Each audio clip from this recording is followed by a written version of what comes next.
जय यीशु। Hallelujah TV में आपका स्वागत है और आप मुझे इसी चैनल पे सुन सकते हैं। उम्मीद है प्रभु की दया से आपका जीवन बहुत अच्छा चल रहा है, आप खुश होंगे। कुछ समय पहले जेवियर कॉलेज में एक लड़के ने चाकू लाकर अपनी गर्लफ्रेंड को गले से काट दिया था और वो न्यूज़ बहुत समय तक फैली रही और लोग डरते रहे क्योंकि उस भाई ने उस लड़की का बहुत बुरी तरीके से खून कर दिया था।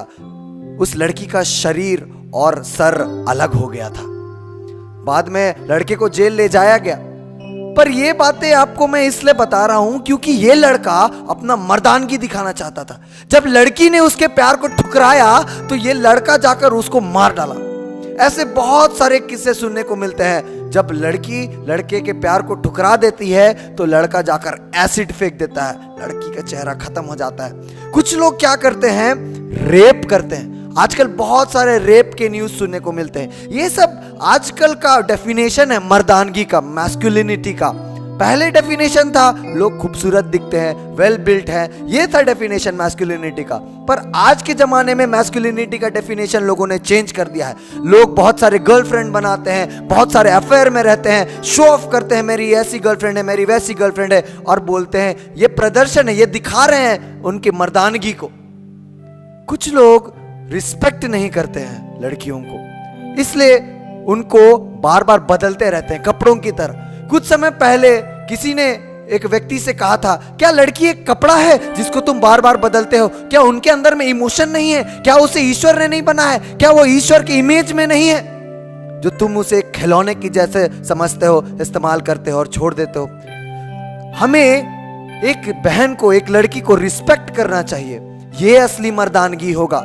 ये चैलेंजिंग है पर ये असली मर्दानगी होगा क्योंकि उनके जीवन में हो सकता है बहुत सारे मूड स्विंग्स होंगे, बहुत सारे तकलीफ होंगे। इस बातों को लोग रिस्पेक्ट नहीं करते, लोग मजाक उड़ाते हैं। ये लड़की तो ऐसी ही है, इसका बार बार मूड स्विंग होता है, हाँ इसके साथ तो हमारा जीना मुश्किल हो गया है। पर हो सकता है वो अपने कुछ वुमेन इश्यूज के कारण वैसा बिहेव कर रही हो। क्या आपने कभी ऐसा सोचा है? असली मर्दानगी है वुमेन को रिस्पेक्ट करना, स्पेशली उसकी बॉडी को रिस्पेक्ट करना।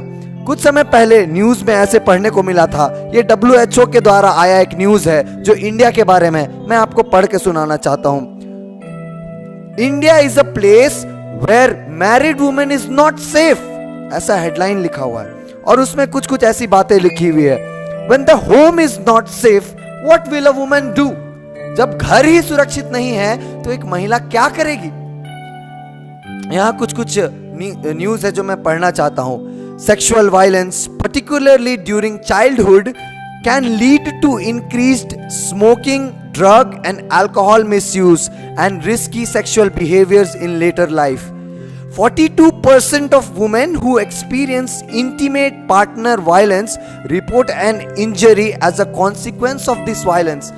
मतलब 42% जो महिलाएं हैं जो अपने जीवन साथी के द्वारा वायलेंस अपने जीवन में एक्सपीरियंस की है, वो कुछ ना कुछ इंजरीज रिपोर्ट करती हैं। वुमेन हु वर फिजिकली और sexually abused were 1.5 times more likely to have a sexually transmitted infections and in some regions HIV too compared with women who had not experienced partner violence। ये बात कितना clear है।